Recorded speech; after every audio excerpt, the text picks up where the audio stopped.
Welcome to Digging Deeper Ag Chats with Al, the fortnightly podcast from the Gippsland Agriculture Group. I'm Alison McAuliffe, and whether you're listening in the ute, on the tractor or in the yards, this is a podcast for practical conversations about farming in Gippsland. From autumn sowing and winter feed gaps, through to spring lambing, summer harvest and everything in between. We sit down with producers, advisors, researchers and industry people to dig a little deeper into the ideas, challenges and opportunities that matter on farm. We talk about livestock, pasture, markets and technology, but also the business of farming, making sound decisions, building resilient enterprises, being better prepared for the tough seasons and pressures that agriculture can often throw at us. Thanks for tuning in. Let's get into today's conversation. Now, before we get into today's conversation, just a quick update on the podcast. We've had a short break, and going forward, Digging Deeper will be moving from a weekly podcast to releasing one once a fortnight. There's a few reasons for that, but mainly it's about making a little more room for other commitments we have at the moment. There's a fair bit happening, and we want to make sure that we can keep doing the podcast well, rather than just trying to squeeze one in every single week. So the podcast is not going anywhere, it's just slowing down slightly. We will still be bringing you practical conversations, useful ideas, and good people from across agriculture, just on a fortnightly basis. Now, it's great to be back, and I'm really looking forward to today's conversation with Leecia. Okay, welcome everybody to Digging Deeper. We have a high-flying Leecia Angus here with us today, who's the paid chair of the Gippsland Ag Board. Welcome, Leecia. Oh, thanks, Al. Good to be here. Now, just for the listeners, I'm going to be out of my depth very soon. I read your bio, and you've always been a very softly spoken but authority figure in the workplace. But you've got a really big resume, which I'm a bit nervous to actually start working through because it's going to be well out of my depth. I could never decide really what I wanted to do, so went out on a number of limbs. Well, you said in there somewhere that every 10 years you seem to have a change of direction career. I actually only last about 5 years actually, so... There you go, you'll have a huge resume. Let's go right back to early days, because your parents weren't born onto farm, but they actually wanted a life in agriculture on rural properties. What was that like from a young Leecia? What do you remember about those times? Yeah, I think they were really so passionate about agriculture and keen to learn. And my father had sort of fallen in love with agriculture and farming through one of his school friends, and he used to go on holidays and be on the farm with his friend, and he just developed his interest from there. And where did your father grow up, Leecia? My father grew up basically in Melbourne, Berwick actually, around that area. But he was born in London. Right. My grandparents were in the health sector, and so they were travelling. So it wasn't like he was, living out in rural areas when he was young too. And then, just developed this passion. And I think Mum was up for a challenge and something exciting, and as young people do when they get together. So where to and how old were you when you did move into a rural property? So I was actually born. So I'm the third child in the family. So I was born when they were farming. And where was that, Leecia? Here in Bairnsdale. So I think they still had the farm at Glenaladale. Called Larapinta. It's still a farm there. Right. And were they beef or sheep or? They had sheep and cattle, and it was a very a pioneering block. Right. That's what they could afford. So they were always battling the bush, pushing it back, cutting trees. But it was from what I understand in their stories, a very rich culture, very tightly knit. Community group there. So, yeah. Now, you just mentioned there about the bush, and you said that your experience with droughts, fires and floods actually quite affected you away from agriculture early days. Do you want to elaborate a little bit on that? Oh, yeah. So it wasn't... I wasn't very old when my parents decided that living at Glenaladale and trying to eke a living out of that farm block wasn't going to necessarily get them to where they envisaged they wanted to be. And so they brought a different block of land, and that was out at Goon Nure on the Red Gum Plains in Gippsland. And so growing up there from my very early years, right through to my mid-20s, and, we had our fair share of droughts and floods, and we had fire. And so I think they all have some sort of lasting impression on you. There are always hopes you're going to have a smooth run in terms of the season, and finally, not have to draw down all your operational money like you do from year to year, and you might be able to pay some things back. But sometimes those hopes are always dashed. And I think, I just was always interested in science and the environment and what was going on around me, and I really felt that, there was more to be pursued in that arena for me. So, high school in Bairnsdale? No, actually, I went to school in Melbourne. I went to boarding school. Right. Yeah. And then did you take any time off or straight into university? You said you pursued biology. Yeah, so I did defer for a year and basically came back onto the farm. My parents went away and us three children came, well, we were young adults then, came back to the farm, and we ran the farm while my parents were away in that particular year. Yeah, had a ball, actually. Yeah. Did the farm go forward or...? I think so. Yeah, plenty of fencing done, plenty of trees planted, the normal stock things happened. We probably weren't cropping a lot, at that stage. So, yeah. So were your parents croppers? They became croppers, yes. Yeah. My brother had a very strong interest in cropping, and he swung them into that. Right. Yeah. So what did you study when you went off to uni?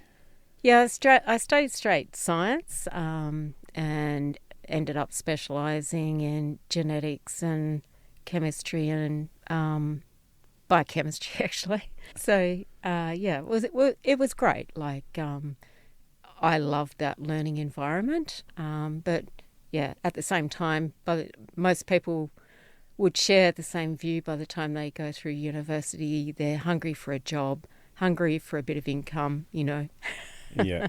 Get out in the real world. Just for interest sake, what did you buy with your first paycheck? Do you remember? I was I don't. I was a teacher.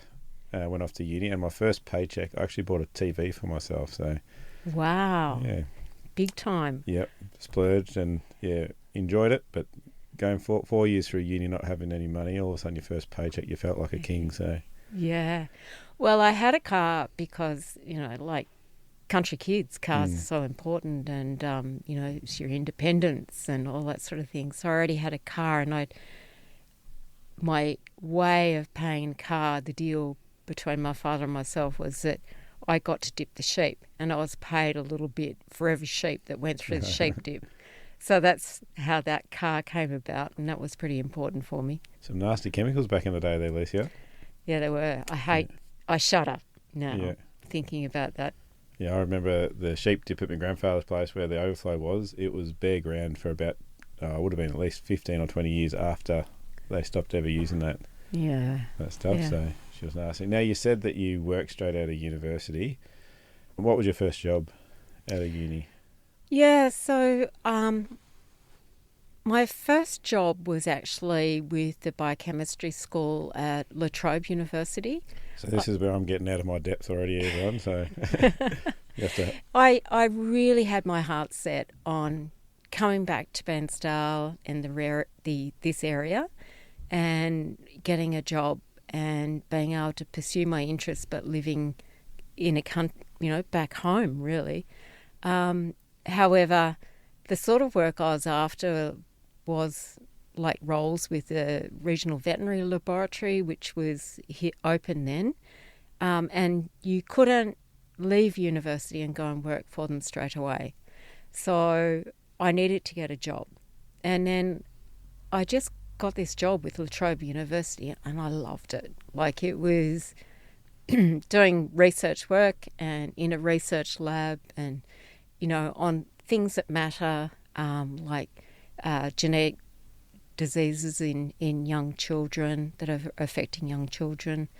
So, yeah, it really kind of sucked me in. But then I did get offered a job with the Regional Vet Lab, 6 months later, because I'd done my sort of, Done your time Yeah. in this other role.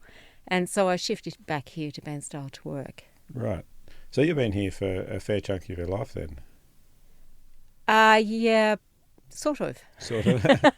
Because then with that particular, I'd had this taste of this, very inspiring workplace, being a research lab, lots of academic interaction, came back. And then after a couple of years in the veterinary laboratory, it was really good. I learned a lot, but I didn't find it, the research intensity wasn't there. Mm-hmm. And so I'd come across another group when I was working at the Trobe University that was with the Walter and Eliza Hall Institute of Medical Research. That was part of Melbourne University. And I decided, right, I'm going to go back and do some more study, and it's going to be in medical biology. So off I went. And where did that lead to?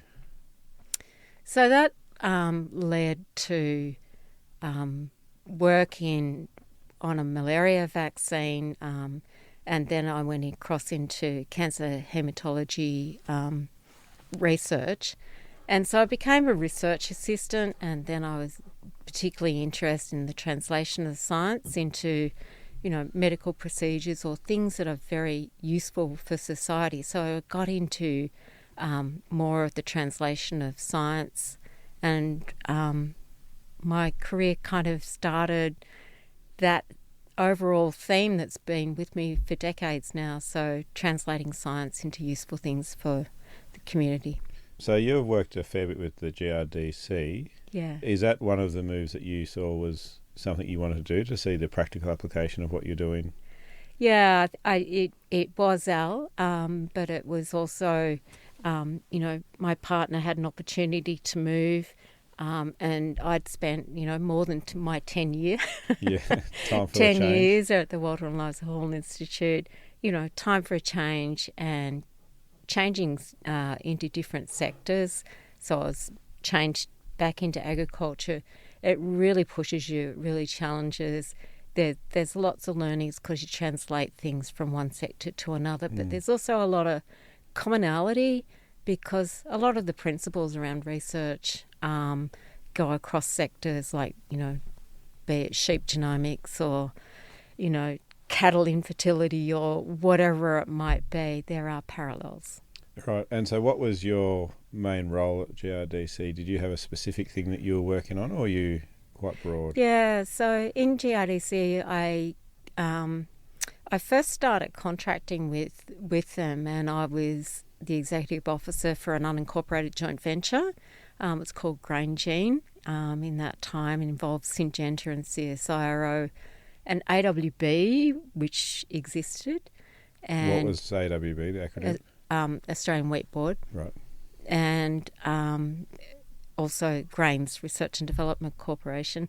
And then after a while, they asked me to actually throw my hat in a ring for a more formal role. And I started as the program manager for wheat and barley breeding.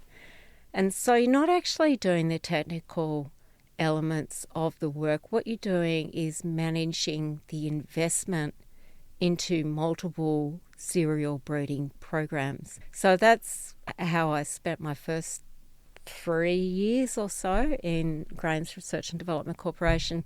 Absolutely loved it. Really externally focused, like meeting with lots of different groups and, that were making exciting progress and really listening to what farmers wanted to do.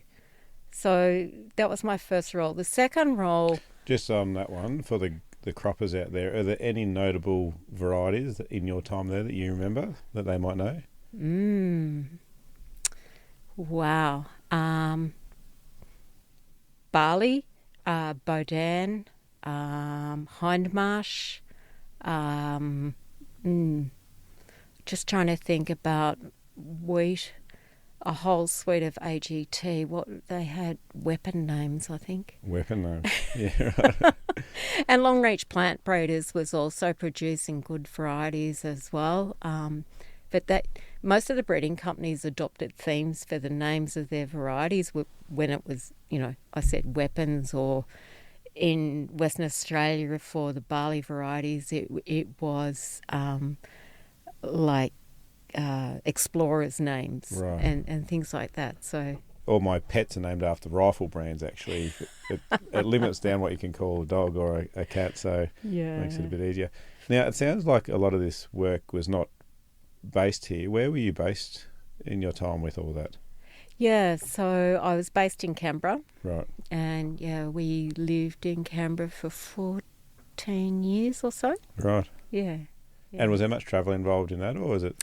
Yes, there was. Yeah. And and most of the time the travel was good, because I love all the, looking out and engaging with different groups. Mm-hmm. Later on, when I changed roles in GRDC, I became more internally focused, and I started running all the internal functions like the legal, the finances, or the governance side of things, and the business cycle. And so that, to me, it was really necessary and it's really important, but it probably didn't fit as well with what I like doing, as compared to sort of travelling and meeting with these external groups. Yeah, it sounds like we're getting to the end of a 10-year cycle as well. So what happened after your time with GRDC and the other groups? Yeah, so it was very much running out, that I've been here, done that. I think I'm losing my absolute passion for, what can be done here. It's time for a bit of renewal.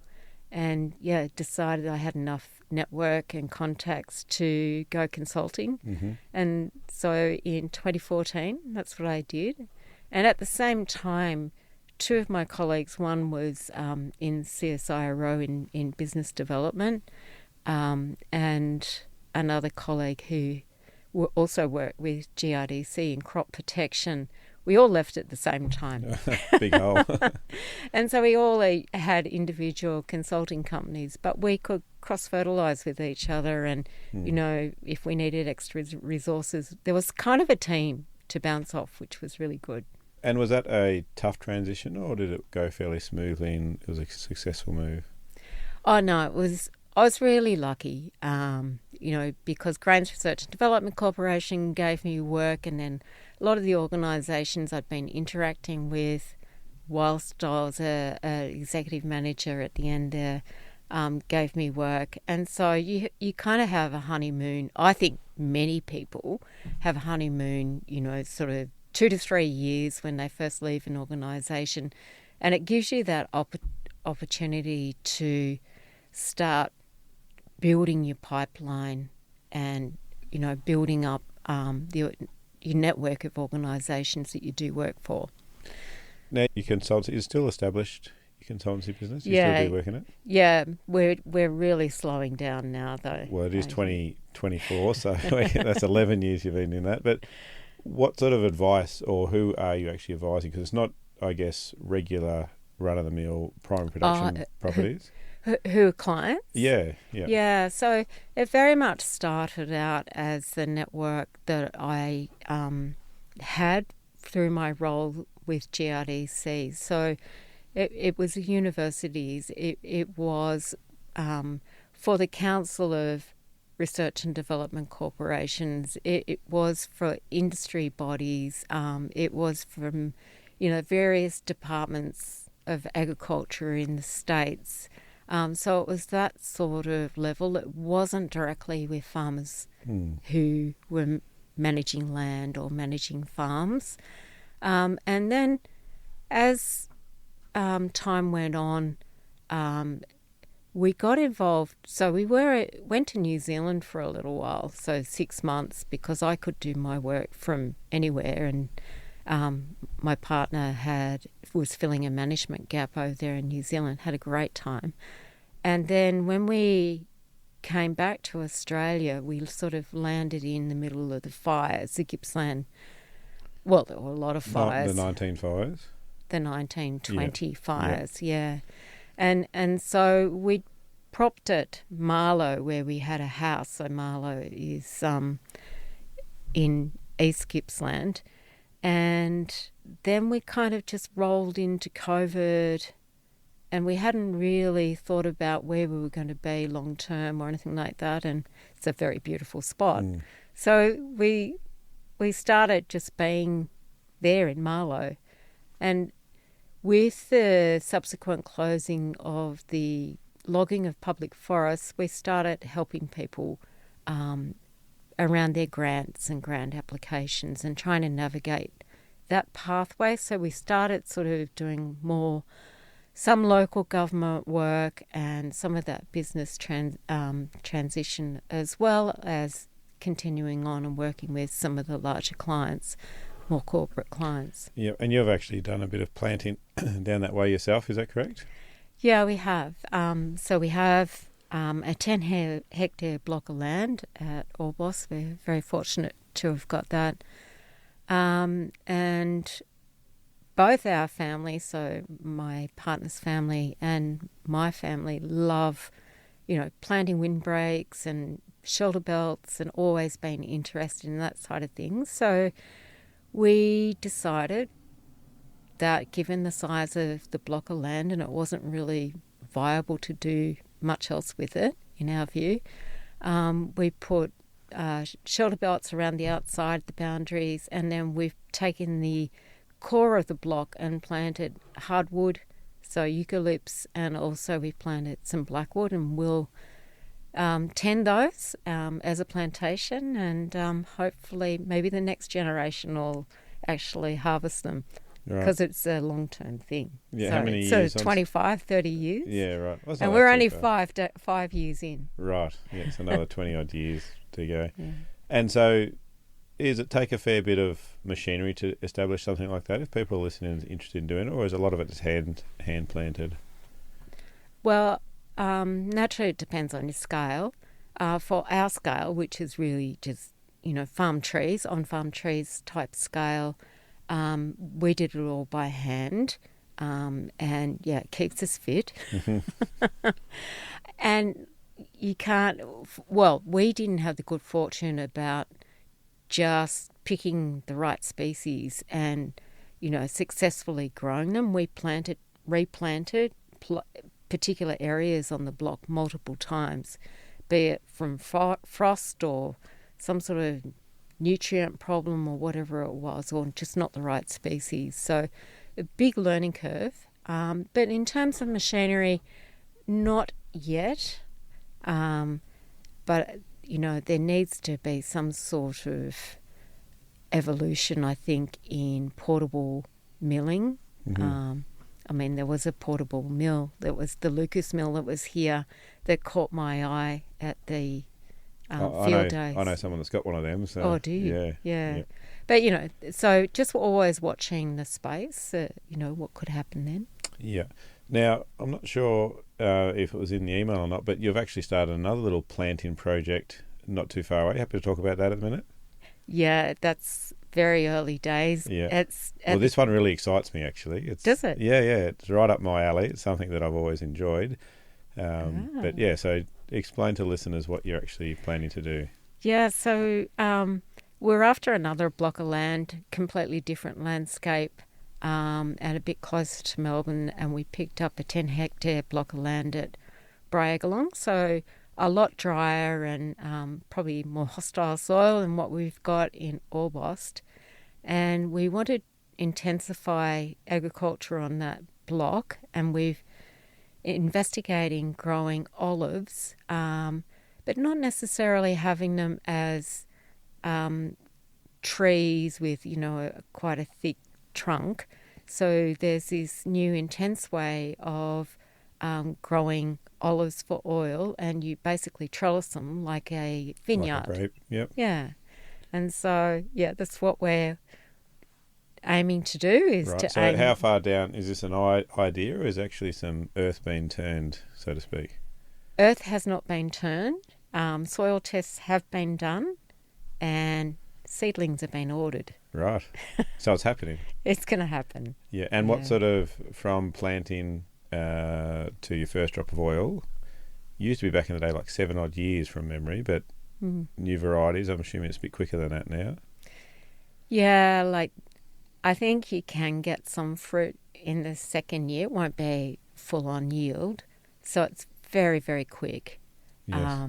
And then obviously your management and your pruning will affect what you get consistently through the years after that.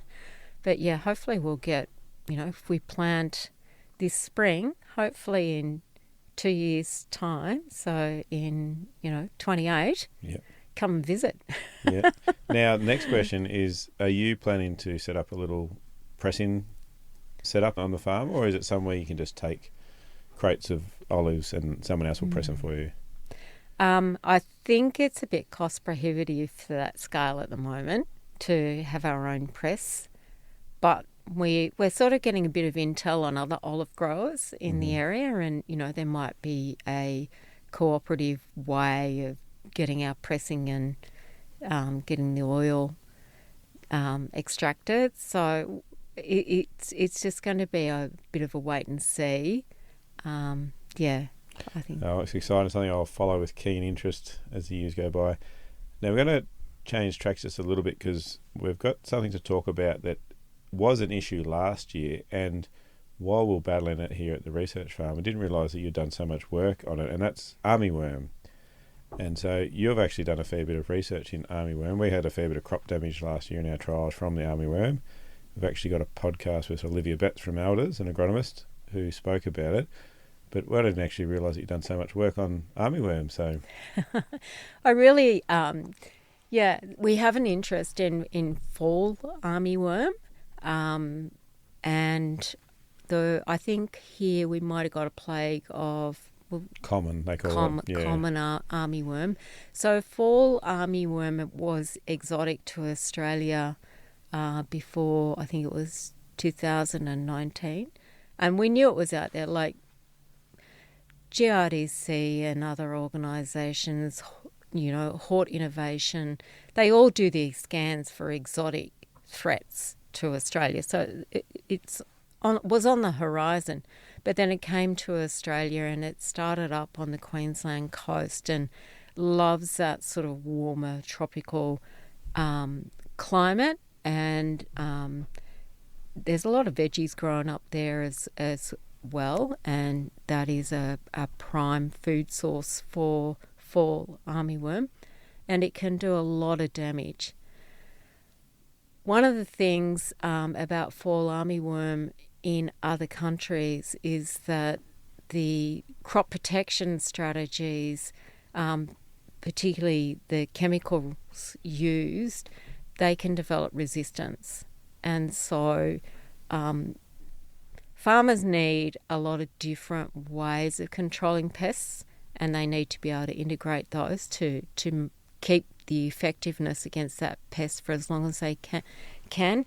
And we were introduced to a new technology overseas in the United States, which was the production of a very specific pheromone from fall armyworm itself. And when this pheromone is released from a trap, like in the paddock, it causes confusion with the males trying to find females. So it's a mating disruptor. And so that is what we're trying to get deregulated, or regulatory approval is the right word. So it's not in Australia just yet? It is in Australia, and it is working its way down the coast. The pheromone disruptors. It's only been in Australia as a trial. Right. It's not a commercial product as yet. But we're hoping very soon, like in the next 12 months, that we will have the approval from the Pesticide and Veterinary Medicines Authority. Yep. So you're still working on this currently, are you? Yeah. So we really work on behalf of the technology owner, who's based in the United States, and we then liaise with a distributing organisation who's got who's actually running the trials, and they will be the ones that do the distribution. So that's called AgNova. Yeah, I had no idea, and I realise now looking back that's why you showed such a keen interest when we're talking about this armyworm, but I had no idea. And apparently we do get full armyworm here in some we years, do. so Yeah. but the ones that we were experiencing weren't. And the fall armyworm, from what I understand, is the one that really devastates crops. Apparently overnight they can just about chew through a whole. Yeah, and they've got a really wide range of hosts. For the broadacre crops, I think there will be times when it's economically significant, but there are still some effective, spray regimes to control it. But it's just having a number of tools in the kit and being prepared for when the time comes if resistance emerges, and this is just another product. Probably when more than if. So. Yeah. Well, that's really interesting. We'll be following that along now with keen interest. Now, I mentioned at the very start, you're actually the chair of the Gippsland Agriculture Group, and we're obviously extremely lucky to have you in that position. So what does the Gippsland Agriculture mean to you, and why are we happy to put your hand up for this role? Yeah. I'm trying to order my thoughts here because, it's just sort of one of those things where you look at an organisation and you think, wow, they're really doing good things. They've really got traction. And that's how I saw Gippsland Ag Group. I could see that they were maturing, and then suddenly an opportunity came up, and I have time capacity. And we also, my partner and I, have a willingness to give substantial time to projects. This is a paid position, but you can give more if you like. And I think that it's the difference on the ground, getting back to that translation of science, making things useful. And farmers are just, to me, it's such a challenging occupation, and it is so necessary.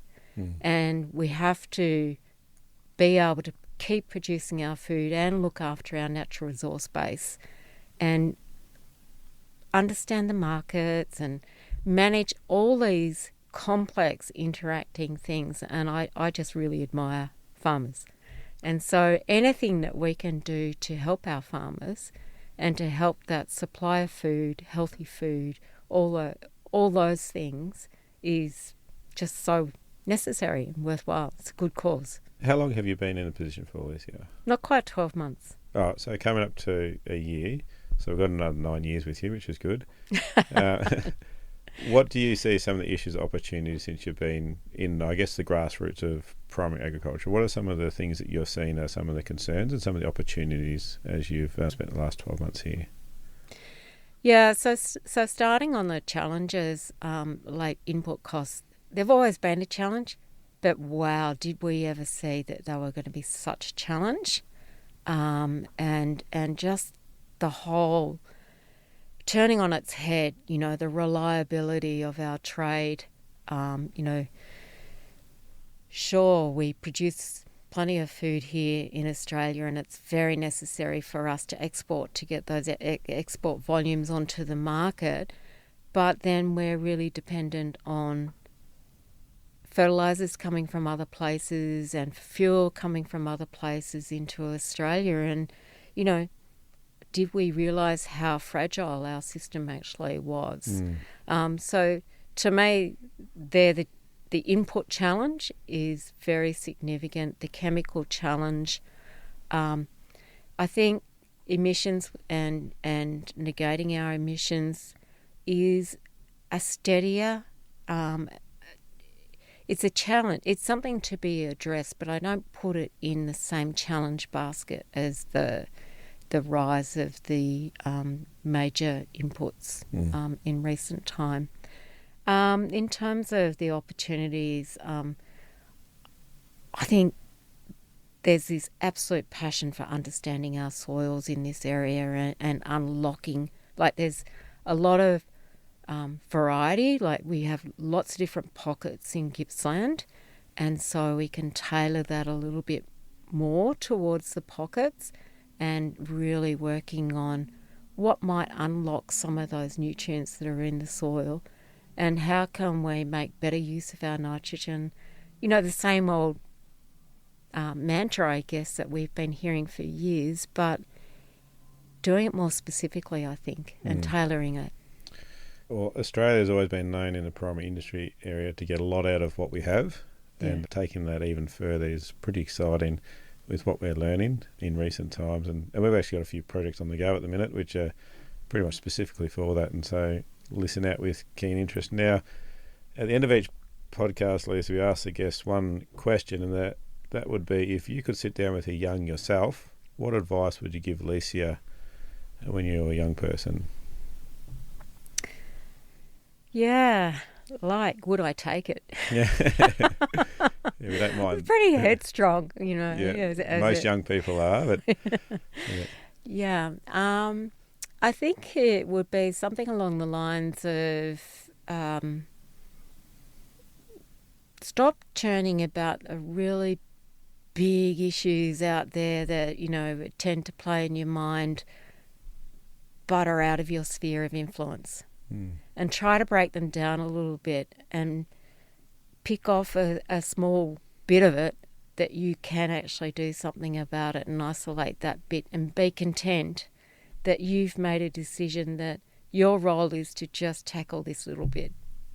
Yeah, that's actually really good advice, and I think sometimes with some of the big challenges we do face, it gets overwhelming, doesn't it?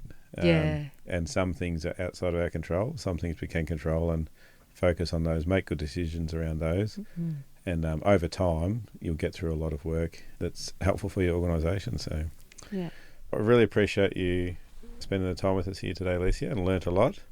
Anyone listening, if you haven't met Leecia and you're at an event, make sure you go and say hi and put a face to the name. So thanks very much. Thank you very much, Al. Great talking with you. No worries. All right. Okay, bye for now.